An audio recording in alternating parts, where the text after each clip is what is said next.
Megalap shoutout mga yaboch. Nandito tayo kay Father, sa aking tatay. Binibisita natin bago ako ulit bumalik.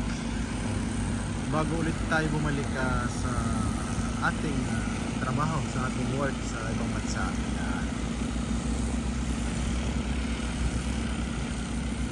Dito tayo. Siyempre yung ating kinaugalian, dadalawin natin siya. Lalagay tayo ng bulaklak saka kandila para mailawan siya. Siyempre hindi natin siya kakalimutan. Lagi siyang nandito sa ating mga puso. Megalap shoutout mga yabods ha. Salamat dyan sa inyo. Thank you very much. This is Nikram's channel.